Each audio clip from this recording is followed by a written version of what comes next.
නමෝ තස් භගවතෝ අරහතෝ සම්මා සම්බුද්දස්ස.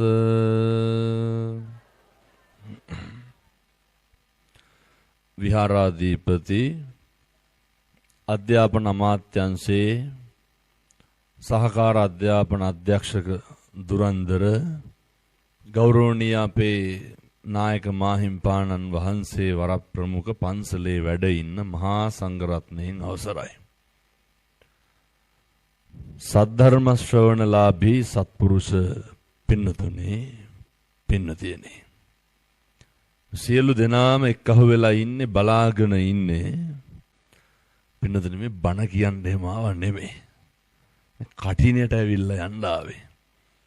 කෙසේ නමුත් මේ සත්පුරුෂ පින්නතුන් ධර්ම ශ්‍රවණ ලාභීන් බවට පත් වෙලා අපේක්ෂාවෙන් සිටින නිසා බොහොම පුංචි වෙලාවක් කෙටි අනුශාසනාවක් සිද්ධ කරන්න බලාපොරොත්තු වෙනවා.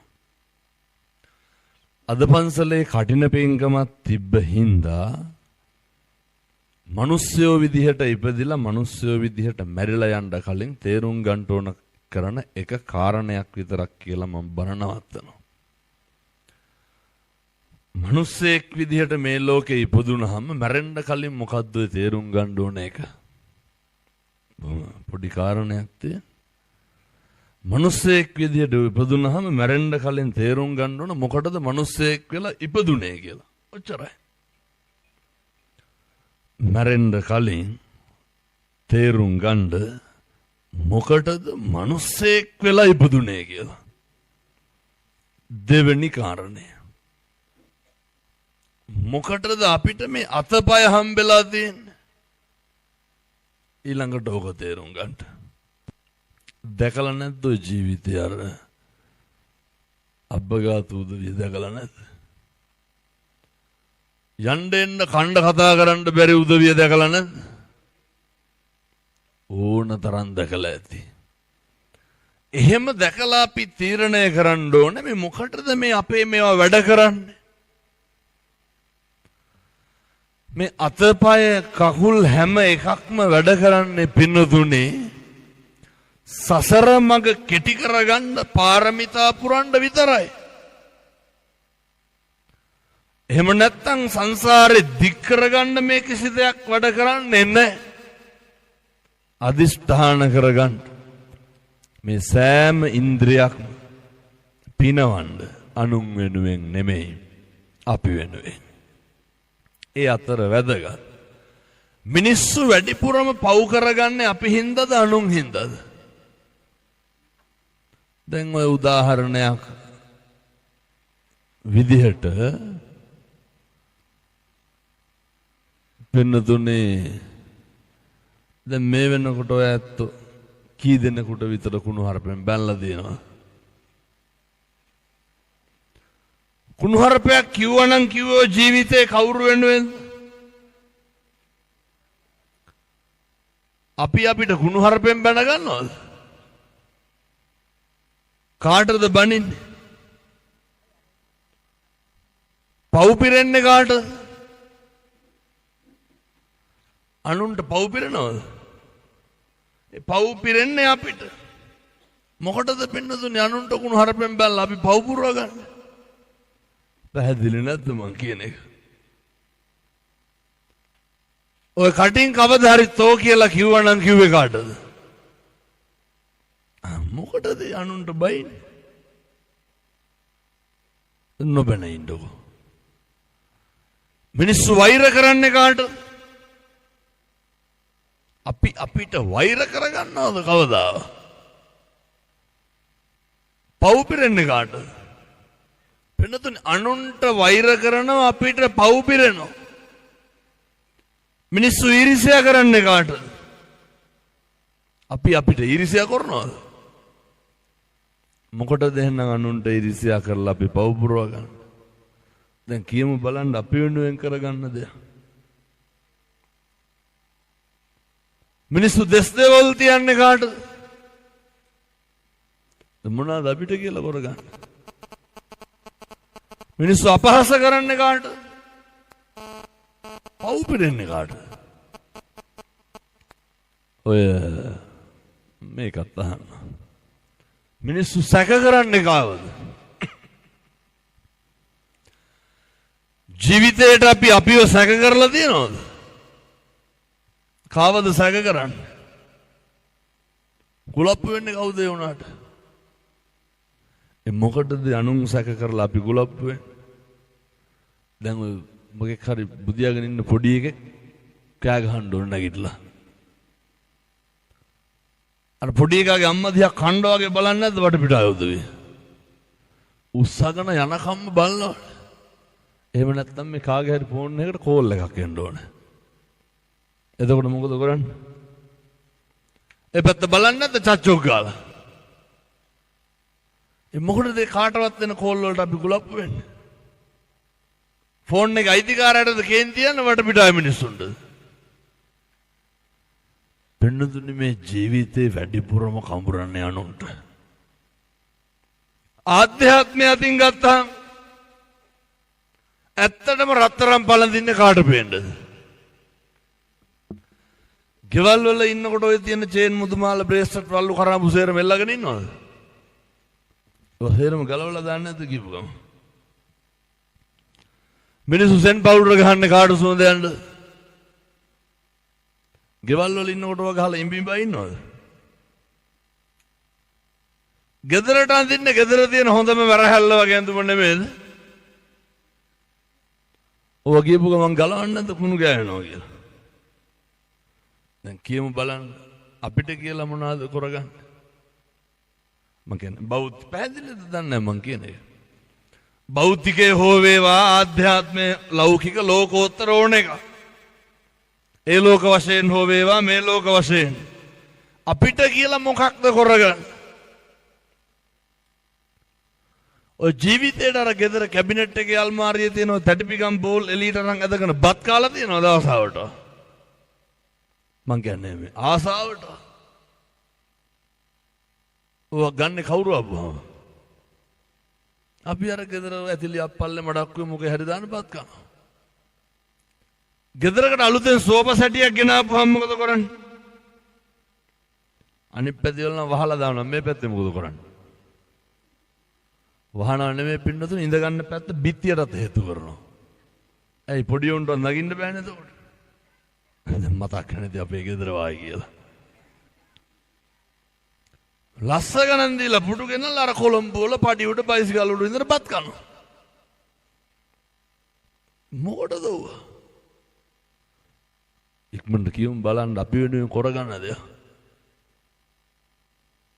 මේ භෞතික ආධ්‍යාත්මේ මොකවත් තියෙනවද? මිනිස්සු හරි රුචි අනුන්ගේ දේවල් වලට. මිනිස්සු හරි ප්‍රියයි අනුන් දකින්නවට, අනුන් අහනවට, අනුන් බලනවට.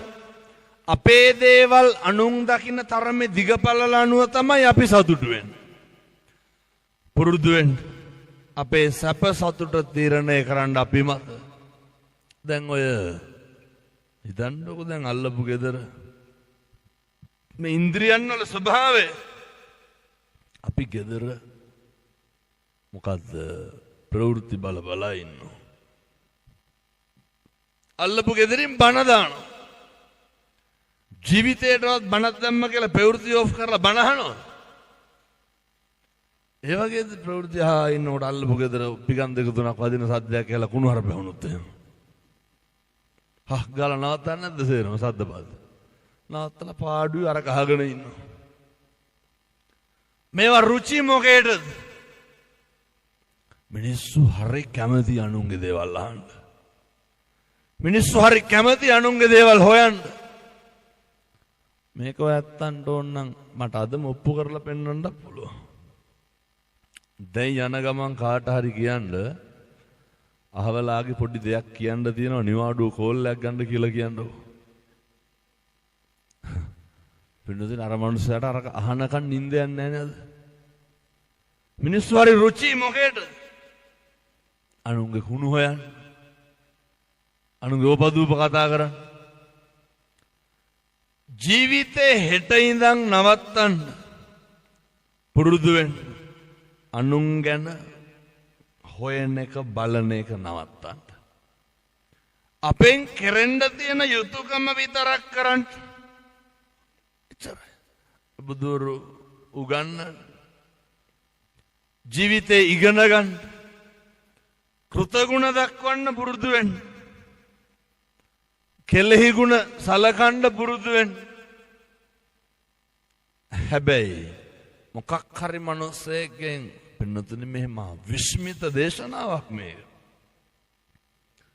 බුදුහාමුදුරුවෝ මගුල් බණ කියන්නත් කලින් ලෝකෙට මොකද්ද පෙන්වුවේ? මංගල ධර්ම දේශනාවටත් ප්‍රථම අර ဒုတိယං ච අනිමිසන්නේ දෙවන සතිය අනිමිස ලෝචන පූජාව පැවැත්වලා මොකක්ද ලෝකෙට කිව්වේ ඉගැන්නුවේ පෙන්නුවේ? කෙල්ලෙහි ගුණ සලකන්න පුරුදු වෙන්න. කොච්චරනේ දැන් ඔය සමහර දරුවෝ කියනවා හාමුදුරුවනේ අපේ අම්මට තාත්තට පින නෑලු අපෙන් සලකුණු ලබන්න. කියන්නේ අපේ අම්මට තාත්තට වාසනාව නෑලු අපෙන් සලකුණු ලබන්න. ඔය සමහරු අපූර්වවට කියනවනේ අපේ අම්මා තාත්තා අපිට කරපු දෙයක් නෑ කියලා. කියන්නේ නැද්ද? කරපු තරමක් අහවලාට කෙරුවා කියනවා. මම නම් ඇහුව දවසක් හුලම් බීලාද හැදුනේ කියලා පොඩි කාලේ. මිනිස්සුන්ට මතක තියෙන මම මේ තරුණ මහත්තුරුන්ට දූ දරුවන්ට සියලු දෙනාටම කියන්නේ. අර අවුරුදු 4න් මෙහා ජීවිතේ විතරයි මිනිස්සුන්ට මතක. අවුරුදු 4න් උඩ කාටවත් මතකද? ඔය අමතක වීම තමයි පින්නතුනි අපේ පරිහානියට හේතුව. හැම එකක්ම එහෙම තමයි. ඔය ජීවිතය ඇත්තන්ට වැඩිපුරම රිද්දුවා නම් රිද්දුවේ ළඟින් අපි උදව් කරපු මිනිස්සුද ඈතින් හිටපු මිනිස්සුද? තට්ටුව දැම්මේ ළඟ හිටපු මිනිස්සුනේ. මිනිස්සු එහෙමයි. මිනිස්සුන්ට කොච්චර ගුණ කෙරුවා කොච්චර හොඳ කෙරුවත් මිනිස්සු අල්ලගන්නෙම අපෙන් වෙච්ච අඩුපාඩුව. මිනිස්සු කියන්නෙම අපෙන් වෙච්ච වරද්ද. ගාරවෝච නිවාතෝච බුදුවරු උගන්වනවා. ජීවිතේ පුරුදු වෙන්න අනෙකට හොඳට ගරු කරන්න. ජීවිතේ පුරුදු වෙන්න පින්නතුනි නිහතමානීකම තියාගන්න. මේ කාරණේ ඔයත්තන්ට හරි වැදගත්. අපේ රැකියා අපේ තත්ත්වය අර මේ පැත්තේ ඉන්නවද උදේ මූණක් කටක් බල්ලා hina වෙන්නේ නැති මිනිස්සු දැක්කම නැතුවද මං හිතන්නේ. ඒ කියන්නේ උදේ දැක්කම අර බුම්මගෙන ඉන්නේ. කියනවනේ ධාමතුරුනේ කරපු දෙයක්වත් නැහැ කියපු දෙයක්වත් නැහැ බුම්මගෙන ඉන්නේ කියලා. හෙට ඉඳන් මේවා ඉතින් මේ අහනවා වගේම හෙට ඉඳන් කරන්නත් ඕන හොඳ නැත්තම් දන්නවද මන්නක්කාර මුකුන් වල අදුපදින්න මේ පැත්තවල කුලමල කේස් තියනවද නැහැ නැතුවද සමහරු මම මේ පැත්තවල නැතුව ඇති අනිත් පැත්තවල තියෙනවා කියන්නේ හොඳ තමන්ගේ රස්සාවේ තමන්ගේ තත්ත්වේ තමන්ගේ පවුලෙන් කිසි කෙනෙක් ලේබල් කරන්න පුරුදු වෙන්න එපා ජීවිතේ. ඇයි බුදුරු උගන්වන්නේ නපරෝ පරං නිකුබ්බේතනේ නාති මඤ්ඤේත කත්ත චිනං කංචි. කිසිවෙක් කිසිවෙකුට වෛර නොකරේවා. කිසිවෙක් කිසිවෙකුට නිඳා නොකරේවා. කිසිවෙක් කිසිවෙකුට අවමන් නොකරේවා. පුරුදු වෙන්න. කිසි කෙනෙක් හෙලා දකින්න එපා. කිසි කෙනෙකුට අවමන් කරන්න එපා. කිසි මිනිසෙක් පල්ලහැට දාන්න එපා. කිසි කෙනෙක් අපහාසයට පත් කරන්න එපා. මිනිස්සු හරි කැමති මොකේද? මිනිස්සු රුචිම අනෙක්ගේ වැරදි කියන්නද හරි කියන්නද? ඒක බොහොම පැහැදිලි වෙනවා. ඔය ඇත්තොන්ට ඇත්තටම කේන්ති යන්නේ අනෙක කරන වැරදි වලටද අපි කරන වැරදි වලටද? කියමු බලන්න ජීවිතේටවත් අපි කරපු වැරද්දකට අපිට කේන්ති ගිහින් තියනවාද? උදාහරණයක් විදිහට අපි අතින් බොහොම පොඩි දෙයක්. අපි හිතමු ගෙදර පිගානක් බින්දුනා කියලා. කාටවත් ඇහුන්නේ නැත්තම් හිමීට කටු ටික අල්ලලා විසිකන්නේ නැද්ද? අපි ශාලේ ඉන්නකොට ගෙදර කාගේ හරි අතින් බින්දුනා නම් කුස්සියේ අර උළුහව් ජනෙල් ගලවන ෂේප් එකෙන් නෙමෙයි අපි කෑ ගහන්නේ. මිනිස්සු ඉක්මනට ඇවිස්සෙන්නේ මොකේද? අනුන්ගේ වැරදි වලට ජීවිතේ පුරුදු වෙන්න. අනුන් කරන වැරදි වලට අපේ ආධ්‍යාත්මය නැති කරගන්න එපා. නිරන්තරයෙන් අනෙකගේ ಗುಣ කියන්න දකින්න පුරුදු වෙන්න. නිරන්තරයෙන් අනෙකගේ ඔය හොඳ විතරක් කියන්න බැරිද ජීවිතේ? ගෙවල් වල කියනවද අනෙකගේ හොඳ නැහැ? මිනිස්සු හරියට පද හදනවා, ගතු කියනවා, කේලම් කියනවා. මේ පැත්තේ එහෙම ඉන්නවද නැහැ? මිනිස්සු ගිනි තියන තරම් එක මතක් වෙන්නේ දිහවලාවයි කියලා. මිනිස්සු ගම්මාන පිටින් ගිනි තියන්නේ. ජීවිතේ පුරුදු වෙන්න අනුන් ගැන හොයන එක නවත්තන්න.